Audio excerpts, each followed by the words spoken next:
If you saw silver's price performance today, you might think that silver did okay, but in reality it did much better than that. I'll explain why today's price move is very important and a very good thing as we explore.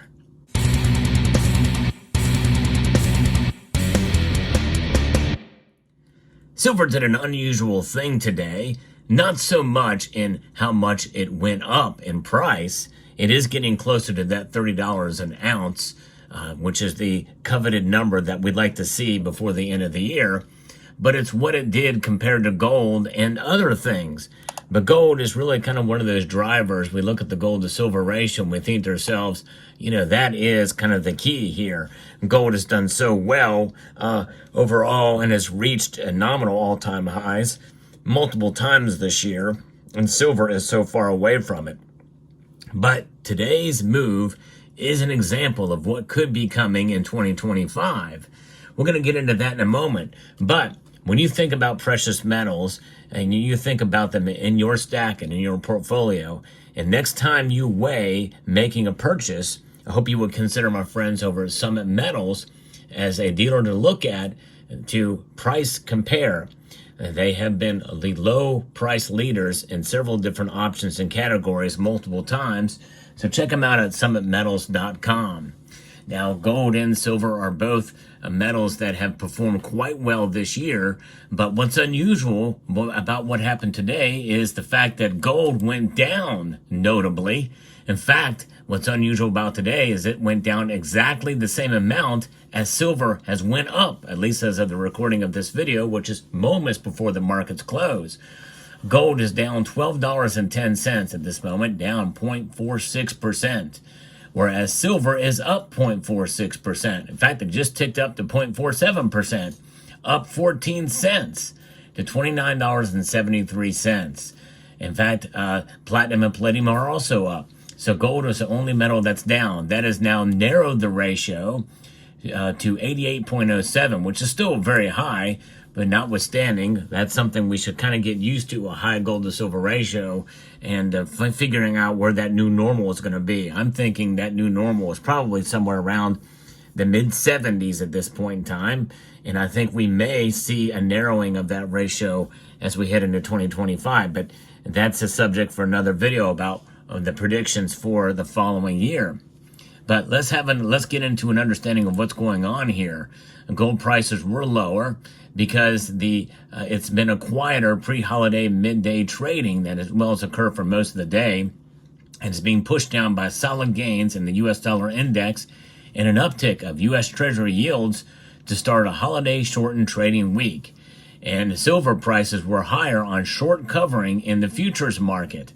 So that is one of the keys, and I think we might see some of that covering still occur because, there's some bargain hunting out there, and we may see that move into the next couple of trading days after Christmas. We'll see here. But I think, $30 is a good number, and I think that is something that we very well may see soon, and so they have to cover those to prevent maybe further losses, and I think that's probably what they're saying is they're not confident that we're going to see silver prices stay in this area or move lower. So that is something that's a little unusual we're seeing today, and that's good news. I think that's bullish sentiment for where silver could go. And when I say bullish, I'm not talking about to the moon. I'm not talking about $40 silver in a couple of weeks or even months. I'm just talking about that sustaining the prices, sustaining areas of resistance and support, and staying above that. And I feel pretty good about that for silver as we head out towards the end of the year. Will it reach $30 an ounce? And part of me kind of hopes for. I'm rooting for it. We're very close to it now. We're literally about 26 cents away from that occurring in the ask price. The U.S. marketplace has a bit more risk appetite earlier this week after last Friday's PCE inflation data that came in a little cooler than expected following the Fed's hawkish pivot on future U.S. monetary policy at last week's FOMC meeting, according to Kitco here. And the U.S. stock and financial markets were relieved that the U.S. Congress averted a federal government shutdown late last week and agreed to a continuing resolution to keep the government funded until March. at a big cost to you and I as taxpayers. They're going to be spending a lot of money, no question about that, especially with the debt continuing to rise over $36.1 trillion. And so that's what's backing it there. But when you think about it, silver, in a sense, because of this trading, the futures trading, which can be manipulative to the downside as well, we're seeing, in a sense, that same movement heading for the upside for this lovely metal here. You know, I never have understood why they refer to it as the white metal or the gray metal in some of these reports. So I stopped using those references because I think it is kind of silly. I think a member of this community actually pointed that out as well. It's kind of silly. It's silver. It just is silver. It is what it is. So there you have it. But nonetheless, these movements and with silver, especially compared to what gold is doing now, you know, gold very well could be getting close to being kind of topped out. And maybe they're thinking, you know what, there's room for it to continue to move down. So maybe it will, or at least stay in this area around the $2,600 range. But you know, it's tough. It's really hard to say. There's a lot of different factors, especially fear, that I think, in a sense, may drive gold and will push silver along with it. In a situation and scenario where, you know, all of these BRICS nations are continuing, and other nations, by the way, that are continuing to hold gold, and I think silver will benefit from that as well too. Now, the other thing too, and why some of the short covering could have taken place, is something I'm going to get into in a moment here. But when you think about silver, you know, it is very easy to get discouraged. I still see it in the comments on my channel. And I do push back on some of those comments, but make no mistake, I do appreciate some of you who do provide a little bit of hesitation, or, well, not hesitation, I mean, some are outright hostile towards silver. But I wish there was a little bit more reasoning behind some of those comments, you know. But to get discouraged is a natural feeling. I understand it. I've been in this a long time, folks. I've seen silver when the prices were stagnant for almost a decade, trading in a very, very tight range.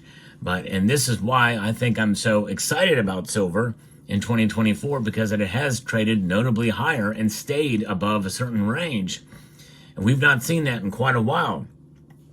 And so when we go back and look back through the course of history, through the past decade, and in the decade before that, we're really in a good position with silver in terms of being a wealth preservation device, because really it boils down to how and when you buy it, and the risk that you incur when you pay the premiums, especially with the physical. And that's really what I'm talking about, is the physical market. And most people that buy silver that affect the price are in the ETFs and the paper markets, the derivatives. They contribute to that. And in a sense, that's kind of what is driving the price. This is why I like to think about silver as something that falls outside of the realm of price, while we should not be quite as fixated on it. Obviously, I talk about the price a lot in this video, in these Federal Reserve notes. But when you think about it for the long term, it becomes less important. And that's what I talk about on this channel. And in every video where I talk about the markets and the moves and what affects the price of silver from day to day, week to week, month to month, in the end, it's about providing perspective, and that's what I like to do on this channel. So if you enjoy what I do here or find it informative, I hope you will consider subscribing to the channel and pressing that thumbs up button down below as well. So what's another reason why today is so important? Because it wasn't a dramatic move to the upside for silver, but the fact that it's trading in the opposite direction of gold almost exactly at this point provides a further bolstering case for silver as a metal that is reacting to its supply-demand fundamentals. Yeah, go figure. Supply-demand? Who would have thought that would have an effect on price? Because for many of us, we feel that silver is not being affected by those fundamentals, the supply-demand constraint. And I think to an extent it's not. It's mostly paper trading, derivatives, and the like. That's where that's occurring.